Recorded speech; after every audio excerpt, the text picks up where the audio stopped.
नमस्कार साथियों, खबर समय जगत में आपका स्वागत है।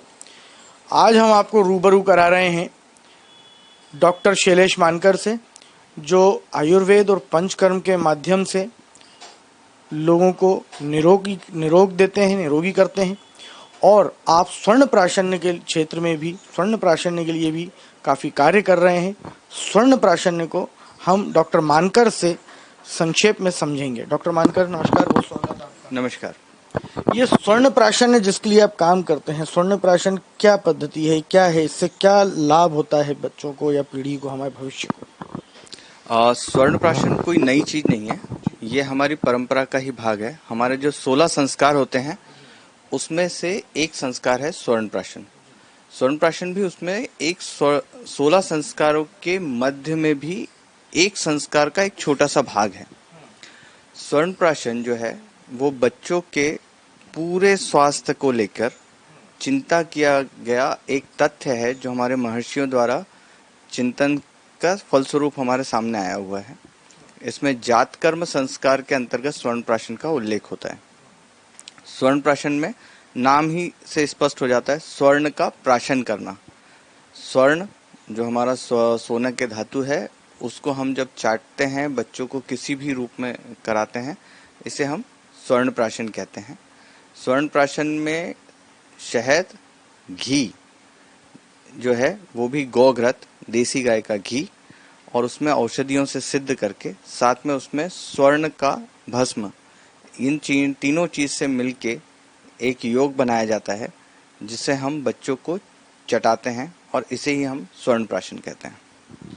इससे बच्चों को क्या लाभ होता है, इस लाभ को हमारे दर्शकों को बताइए, क्योंकि ये पद्धति और ये प्रक्रिया प्रायः अब विलुप्त होती जा रही है, देखने में आ रहा है। ये कितनी आवश्यक है और क्यों आवश्यक है? स्वर्ण प्राशन विगत 11 वर्षों से मैं कर रहा हूँ और हमारी परंपरा में सतत चला आ रहा है। अनेक आयुर्वेद चिकित्सक आज अपने क्लिनिक में स्वर्ण प्राशन कर रहे हैं। इसके परिणामों में जो सबसे विशेष रूप से मिलता है वह यह है कि बच्चों की रोग प्रतिरोधक क्षमता बढ़ रही है। इसमें जो सामान्य रूप से बच्चों में जो बीमार पड़ते हैं, डॉक्टरों के यहाँ बार बार जाना पड़ रहा है, यह समस्या हमारी बहुत हद तक दूर हो रही है। इसका बहुत ही विस्तृत प्रभाव है। रोग प्रतिरोधक क्षमता तो एक मुख्य है ही है, लेकिन इसमें हमारी अग्नि पे भी कार्य होता है। हमारे सारे जो डाइजेशन पावर हो, और साथ में हमारी बाकी की अग्नियां जो है, चयापचय जो हमारा मेटाबॉलिज्म होता है, उस पे भी कार्य होता है, जिससे बच्चों के विकास में ये बहुत सहायक होता है। इसके साथ में इसमें जब आप द्रव्य देखेंगे तो इसमें मेद्य द्रव्य जो बुद्धि को बढ़ाते हैं, ऐसे द्रव्यों का भी इसमें उल्लेख मिलेगा, जिसके कारण बच्चों की स्मृति बहुत बढ़ जाती है। तो धी, धृति, स्मृति तीनों का विकास होता है। और इसकी फलश्रुति में भी कहा गया है कि बच्चा श्रुतधर हो जाता है। श्रुतधर मतलब बच्चा एक बार सुनी हुई चीज को वापस दोहरा सके, इतना उसमें गुण आता है। उसका बल अच्छा होता है, उसकी क्रियाएं अच्छी होती है, उसका विकास सामान्य रूप से अच्छा होता है, और उसकी बुद्धि का भी विकास होता है, उसकी रोग प्रतिरोधक क्षमता का भी विकास होता है। किस आयु के बच्चों को ये क्रिया कराई जा सकती है? यह स्वर्ण प्राशन जन्म के पहले दिन से लेके 16 वर्ष की आयु तक कराया जा सकता है। जो हमारा बाल्यावस्था जिसको हम कहते हैं, इसमें उसकी पूरी गणना करी गई है इसमें। और इसमें अलग अलग मतांतर मिल रहे हैं। कई लोग 5 वर्ष तक करा रहे हैं, कई 12 वर्ष तक। मैं इसमें आपको पूरी आयु जितनी मैक्सिमम है वो आपके समक्ष रख रहा हूँ। तो 16 वर्ष की आयु तक करा सकते हैं, जन्म के पहले दिन से हम इसको करा सकते हैं। आप पंचकर्म के माध्यम से भी, पंचकर्म भी एक चिकित्सा पद्धति है एक्चुअली, या इसका कोई और इसको विस्तार से कैसे समझाएंगे आप, जो इससे आप लोगों को निरोग कर रहे हैं या लोगों को लाभ पहुंचा रहे हैं? पंचकर्म यह आयुर्वेद का ही भाग है, यह आयुर्वेद से अलग नहीं है। इसमें 2 तरह की चिकित्सा होती है। एक शमन चिकित्सा, जिसमें हम सामान्य रूप से औषधि दे के रोगों का वहीं शमन करते हैं। जब हमारी क्षमताएं शमन करने से ऊपर हमको कुछ कार्य करना पड़ता है, जब वहाँ परिणाम नहीं मिलते हैं, तब हम शोधन चिकित्सा पे जाते हैं। और यह जो शोधन चिकित्सा है, इसी को हम पंचकर्म के रूप में आयुर्वेद में हम बोलते हैं।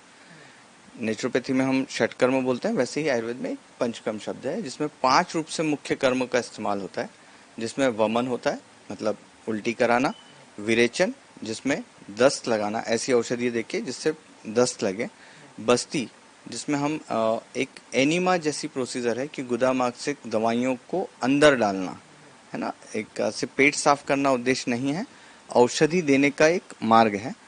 जो चौथा कर्म है वो हमारा है नस्य, जो हमारी नाक है उसका बहुत ज़्यादा महत्व है और इसका संबंध सीधे सिर से होता है, इसलिए हमारे मस्तिष्क के बहुत सारे रोग को ठीक करने के लिए और अन्य रोगों को ठीक करने के लिए नस्य भी एक प्रक्रिया है जिसके अंतर्गत हम औषधि डालते हैं।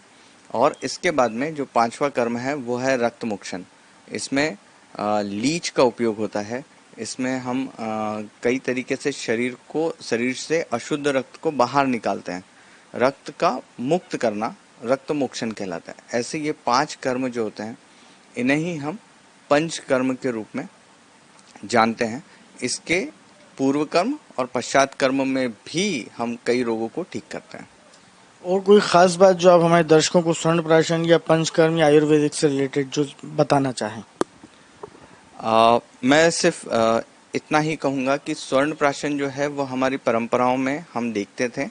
स्वर्ण प्राशन घरों घरों में, जब हम आज भी ग्रामीण क्षेत्र में जाएंगे या कहीं पे जाएंगे तो उनके परंपरा में होता है कि वो जिह्वा के ऊपर बच्चे के जन्म के बाद शहद को स्वर्ण की शलाका से ओम लिखा जाता है, कहीं किसी धातु के चम्मच से उसे कुछ चटाया जाता है या किसी तरीके से। यह उसकी रोग प्रतिरोधक क्षमता को बढ़ाने के लिए एक प्रक्रिया थी जो अब सिर्फ फॉर्मेलिटी के जैसी रह गई है, पर इसे आप विस्तृत रूप में समझिए और अपने 16 संस्कारों को जब हम पूरा करते हैं तो संस्कार में हम अपने जीवन में जो परिवर्तन आने वाले हैं उसके लिए अपने शरीर को प्रिपेयर करते हैं। ऐसे हम संस्कारों का वर्णन हमारे शास्त्र में दिया हुआ है, उसको फॉलो करेंगे तो आप स्वस्थ रहेंगे और आप निरोगी रहेंगे। हमारे साथ चर्चा करने के लिए बहुत धन्यवाद और आपके विचार से मैं आशा करता हूं कि हमारे दर्शकों को बहुत लाभ भी होगा। तो ये हमारे साथ चर्चा कर रहे थे डॉक्टर शैलेश मानकर। पंचकर्म और स्वर्ण प्राशन आयुर्वेद के बारे में इन्होंने विस्तार से हमें बताया है। इनकी सारी बातों का मूल अर्थ यह है कि हमारे देश की शाश्वत और सनातन सांस्कृतिक परंपराओं में ही ऐसी चीज़ें निहित हैं, समाहित हैं, जिनके इस्तेमाल से, जिनको अपनाकर हम निरोग रह सकते हैं और बच्चों को बल बुद्धि का विकास भी बहुत अच्छी तरह से हो सकता है। वीडियो जर्नलिस्ट शिवम कुशवाहा के साथ मैं संदेश नेमा, खबर समाचार भोपाल के लिए। नमस्कार। For latest news, subscribe to our channel and press the bell icon.